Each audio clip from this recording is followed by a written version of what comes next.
do grupo 7, vamos apresentar sobre o câncer ocupacional. Essa aqui é a ordem da apresentação, seguimos para a Nicole. Bom, o câncer, né, é o nome de um conjunto de mais ou menos 100 tipos de doenças. E aí, dependendo com a evolução do câncer, a gente pode ter um câncer maligno, que seria um crescimento desordenado das células. E aí, muitas vezes, esse crescimento desordenado pode acabar levando uma metástase, que é quando o câncer ele acaba invadindo outros órgãos ou tecidos. E aí, dentro disso, é muito importante a gente diferenciar a carcinogênese, que é o processo de formação do câncer, né, onde a gente vai ter a proliferação dessas células cancerígenas, que pode levar até anos, e a carcinogenicidade, que seria os tipos de fatores de risco que essa pessoa pode estar exposta.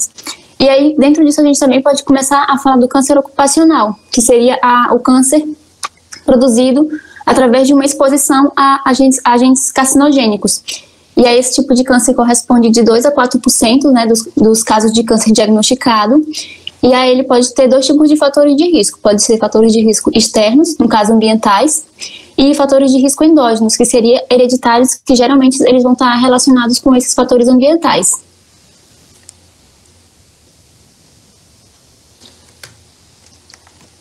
Existem alguns agentes cancerígenos de grande importância para o Brasil com relação a agentes cancerígenos que vão causar câncer ocupacionais. Os metais podem se apresentar de forma pura, combinada com outros metais e como contaminantes de misturas. Alguns metais eles têm evidências suficientes de carcinogenicidade para humanos, como o arsênio, o berílio, níquel e o cromo hexavalente. O chumbo e o mercúrio, que são bem conhecidos, são considerados suspeitos de causar câncer pela IARC, que é a Agência Internacional de Pesquisa em Câncer.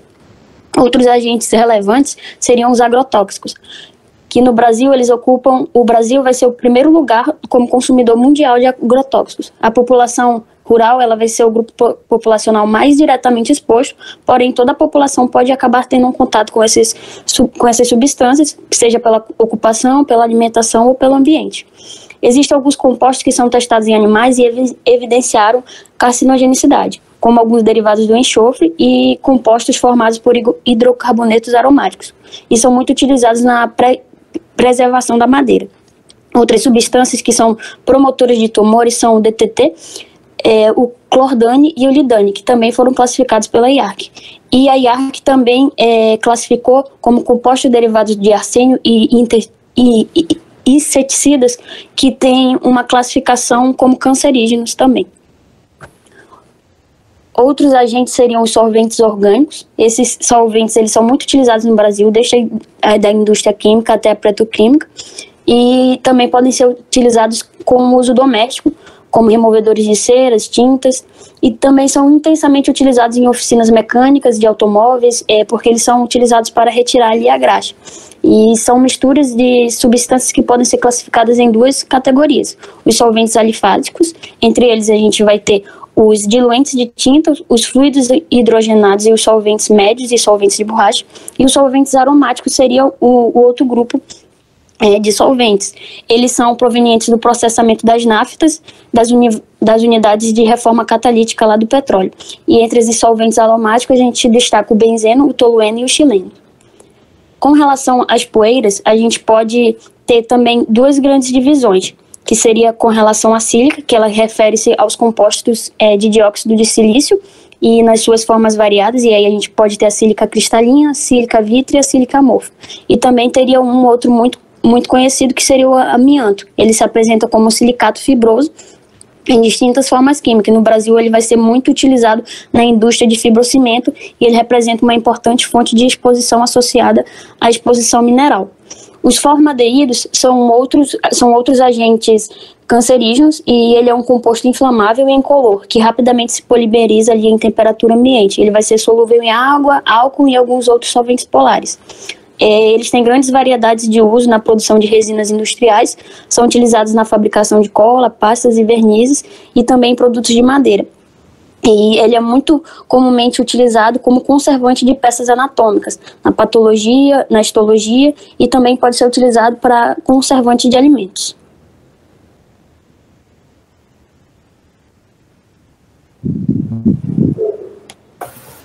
Certo.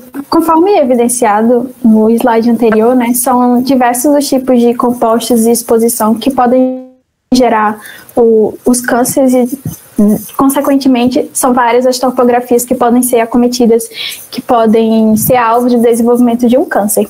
Então, para que a gente pudesse selecionar os tipos mais relevantes, digamos assim, nós utilizamos um artigo de revisão que pegava dados da literatura de basicamente todos os continentes e tentava agrupar as topografias que mais se destacam, que são mais acometidas. E a principal delas foi o pulmão, o câncer de pulmão sendo a mais relevante.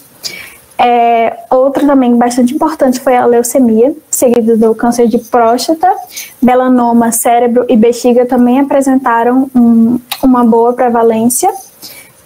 O linfoma também, seguido do fígado, do estômago e, então, o esôfago.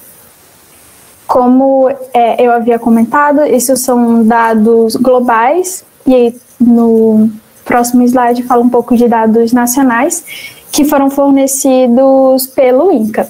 Segundo o INCA, a porcentagem do câncer de pulmão ela vai representar entre 54% até 75% dos casos de câncer relacionados ao trabalho.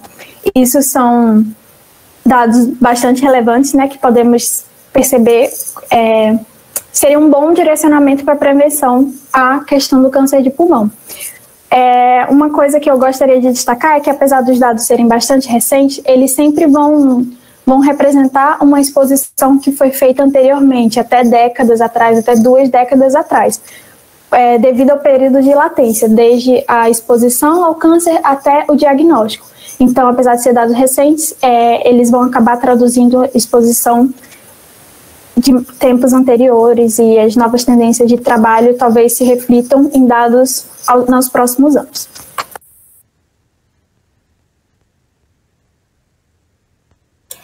E aqui, sobre a classificação dos agentes com o tipo de câncer relacionado, a gente tem alguns agentes envolvidos, né? No caso do benzeno, o câncer mais comum são cânceres hematológicos. Do arsênio, a gente vai relacionar com câncer de pulmão, de pele ou de bexiga. No caso do formaldeído, a gente vai ter mais prevalente o câncer de nasofaringe, da cavidade bucal ou do pulmão. Quando a gente fala de poeiras, a gente fala do abestato, amianto e sílica, mais comum câncer de pulmão. Poeira de madeira, câncer de cavidade nasal. Radiação ionizante ou não. Pulmão, ossos, causa também leucemia e câncer de tireoide. E os agrotóxicos causam tem mais prevalência de cânceres hematológicos, do trato respiratório e do gastrointestinal. E por último, a radiação solar é mais comum causar câncer de pele, como melanoma mais comum, carcinoma espino e base celular.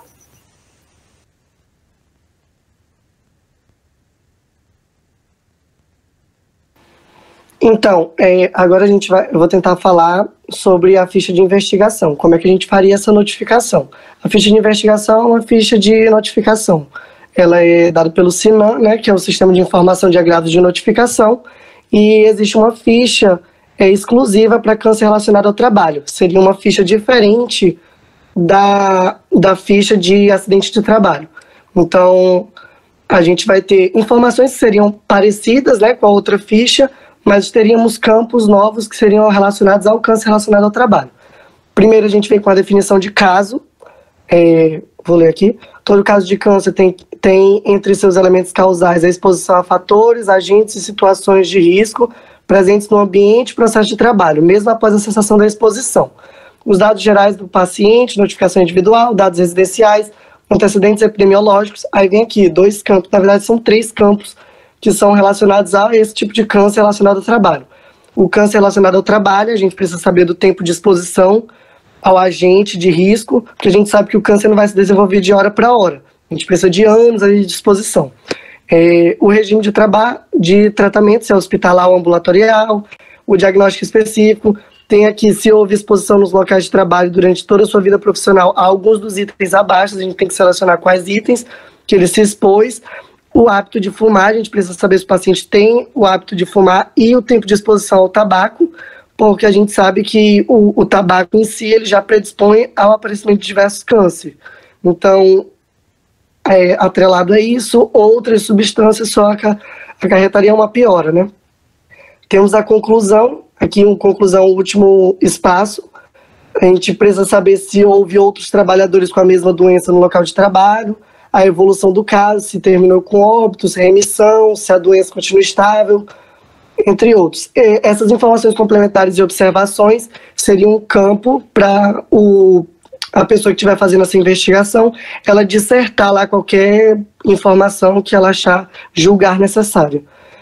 Aí essa atenção aqui é porque antes do preenchimento da ficha deve-se fazer uma investigação. Como eu tinha dito, o câncer, a gente precisa, diferente de um acidente de trabalho, que é mais fácil a gente identificar que foi causado no ambiente de trabalho, então ele se classificaria como um acidente de trabalho. O câncer, a gente precisa ter uma investigação para saber se aquele câncer foi causado no ambiente de trabalho ou por um agente do ambiente de trabalho. Então a gente precisa ter essa investigação.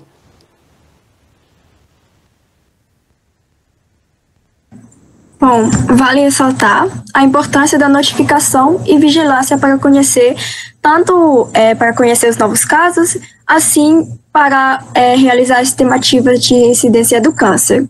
Consequentemente, a gente pode usar isso para levar a planejamento de ações locais de controle do câncer de acordo com cada região. E como já foi citado, antes de notificar tanto a intoxicação, tanto o câncer ocupacional, a gente tem que investigar esse caso, né? Então, como que a gente vai fazer isso? A gente vai levar em consideração alguns pontos. Primeiramente, a história ocupacional, né? Com que a pessoa trabalha, por quanto tempo.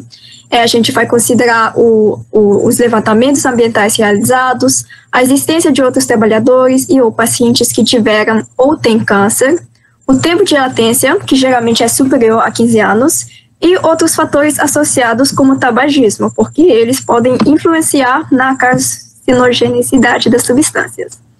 Assim, após o possível suspeito, né, de câncer por intoxicação ocupacional, é importante distinguir o agente causal e se este realmente causou o câncer, como já foi citado. Porém, apenas 20% das substâncias químicas em uso no ambiente de trabalho vão apresentar informações toxicológicas adequadas. Isso pode dificultar a investigação e, consequentemente, também o diagnóstico e notificação. Mas mesmo assim, a gente tem quadro clínico, né? Então, com base no quadro clínico, que a gente vai ver em diante, e a substância identificado, a gente vai fazer uma série de testes para suspeitar e depois confirmar ou não o câncer ocupacional e também para fazer o diagnóstico diferencial. Então, a partir disso, né, a partir dos testes que a gente fez, pode ter duas situações. Primeiro, a gente vai ter o suspeito de câncer que não foi confirmado, mas sim, a exposição de agentes foi confirmado. Então, o que a gente vai fazer aqui é que a gente tem que mandar esse paciente para ser acompanhado, né, pela rede de conta-referência do SUS. O médico vai verificar se este trabalhador também está registrado no Sistema de Informação e Monitoramento da População Exposta a Agentes Químicos, que é chamado de SIMPEAC. E caso isso não esteja, esse paciente não esteja registrado, o médico deve informar ao Centro de Referência em Saúde do Trabalhador para que esse registro pode ser providenciado. A gente também tem uma segunda situação, onde o suspeito de câncer for confirmado e também a exposição a agentes cancerígenos. Aí sim, o paciente tem que ser encaminhado para tratamento e vão ocorrer uma série de procedimentos para fins de vigilância da saúde do trabalhador. Como a gente falou, é muito importante isso. Primeiramente, vai ocorrer o registro da exposição e da confirmação diagnóstica no Sistema de Informação de Agravos e de Notificação, que a gente conhece como SINAM. Também vai ocorrer o registro no Sistema de Informação e Monitoramento de Populações Expostas a Agentes Químicos, que eu já citei na primeira situação, SIMPAEC. Isso faz parte do Programa Nacional de Vigilância em Saúde Ambiental, relacionado às substâncias químicas. E também vai ocorrer a emissão da Comunicação de Acidente de Trabalho, que é a CAT. E, por fim, depois da remissão da doença, o trabalhador também vai ser acompanhado pela rede de conta-referência do SUS.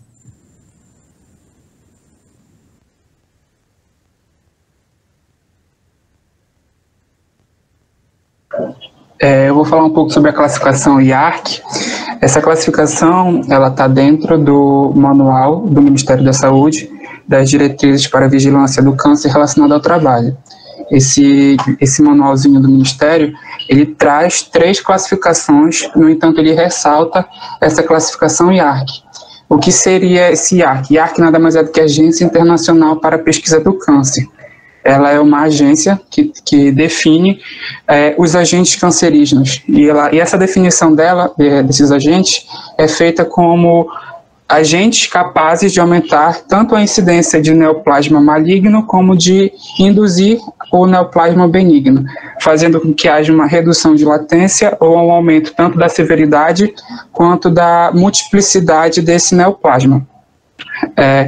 Essa agência traz uma avaliação desses agentes carcinogênicos baseada na incidência deles em levar a lesões pré-neoplásticas ou em fazer efeitos genéticos relacionados tanto à estrutura, atividade e metabolismo celular, ou também que mexam com parâmetros físico-químicos das células. A IARC, ela faz algumas publicações baseadas em revisões de estudo epidemiológico em experimentos em vivo e em vitro, para determinar esses agentes carcinogênicos. E essa classificação, IARC, ela é feita em 4 grupos. O primeiro grupo é o grupo 1, dos agentes cancerígenos para o ser humano. Esses agentes, eles são postos em 3 pontos.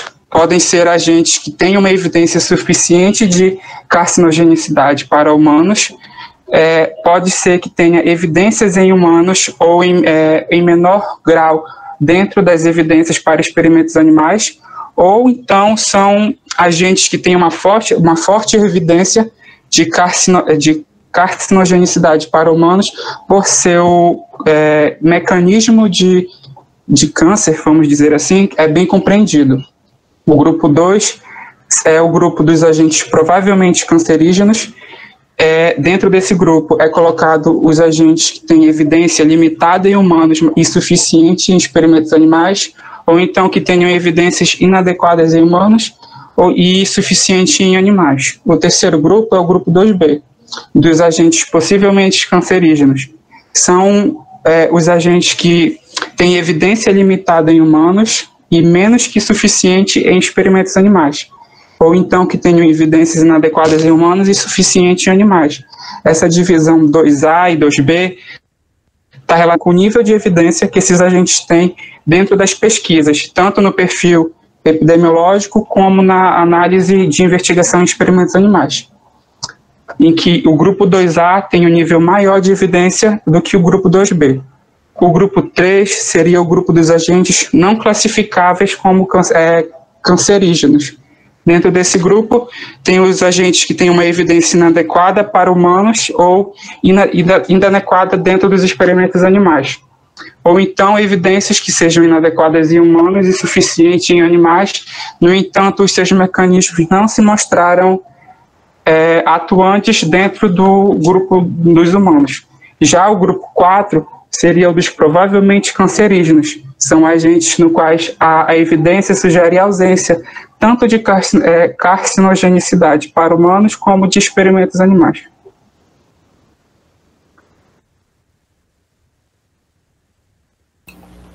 Bom, agora falando sobre o quadro clínico, é importante a gente começar falando que o quadro clínico depende do tipo de câncer que o paciente possui e o tipo de substância. Isso está diretamente relacionado ao tipo de substância a qual ele é exposto, né? Então, a gente sabe que determinados tipos de substâncias estão mais relacionadas a certas neoplasias. Nesse sentido, como já foi evidenciado, algumas neoplasias são mais frequentes, como leucemias, câncer de pele, câncer de pulmão e câncer de bexiga.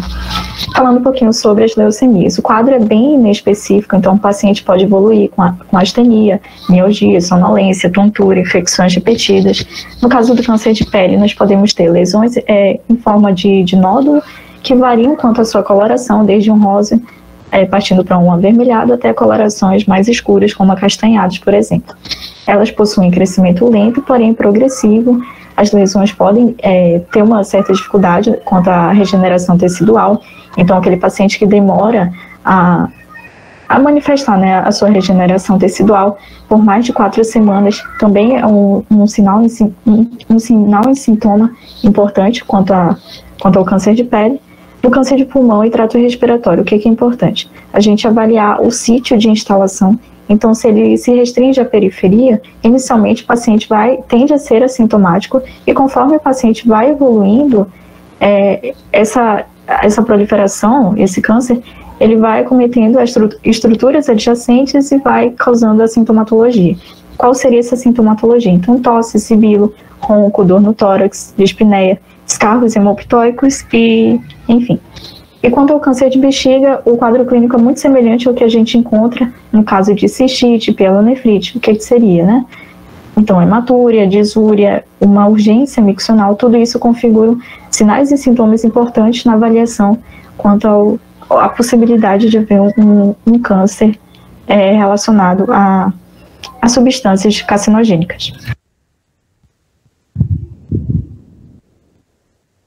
Em relação à prevenção, a gente podemos estabelecer prioridade de prevenção que se baseia principalmente na remoção da substância ou agente cancerígeno do processo de trabalho, a não exposição acompanhada da eliminação gradual do uso das substâncias, o uso restrito para determinadas atividades com a adoção de menores níveis possíveis de concentração ambiental dos agentes, associado ao monitoramento ambiental cuidadoso e a redução da jornada de trabalho, bem como a utilização das melhores práticas de engenharia e de processos de trabalho com o fim de minimizar a emissão desses produtos cancerígenos.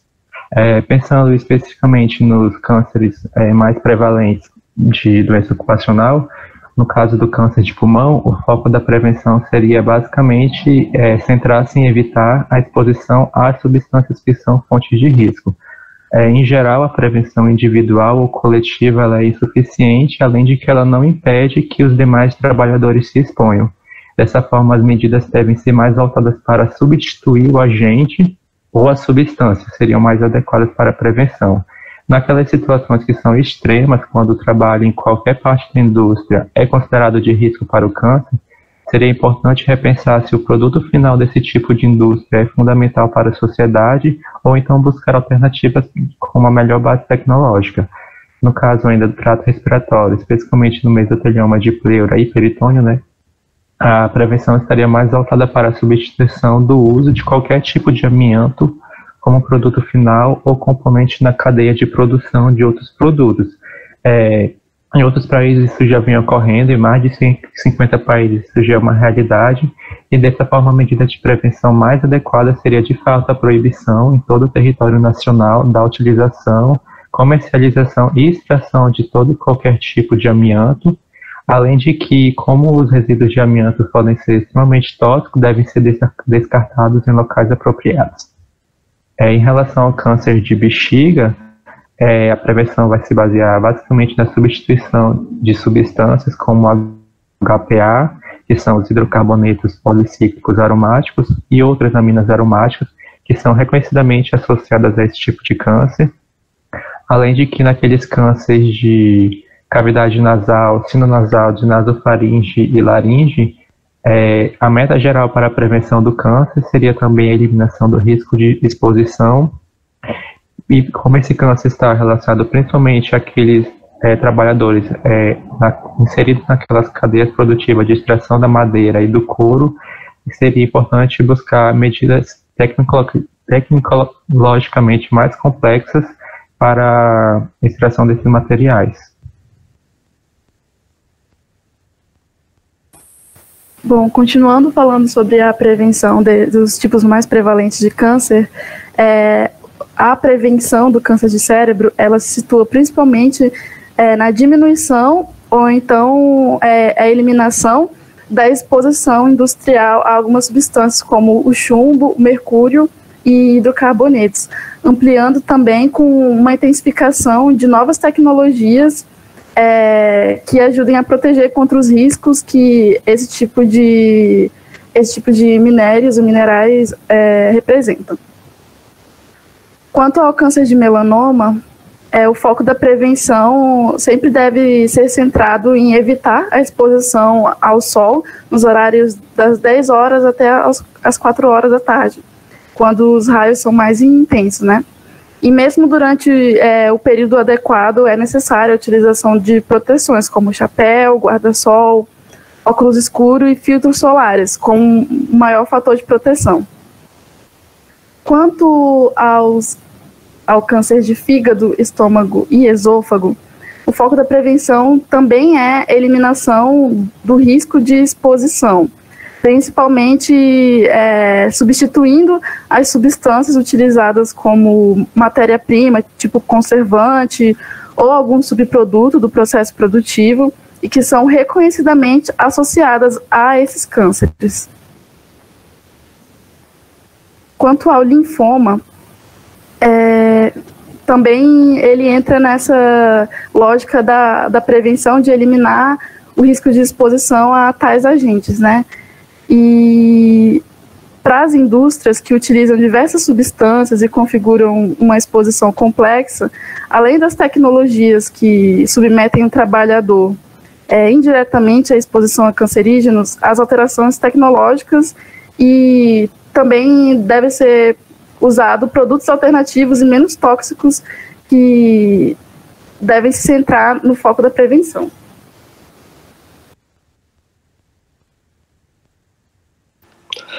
Então é isso, pessoal. Nossas referências estão na descrição do vídeo. Espero que tenham gostado. Bom recesso, curtam e compartilhem.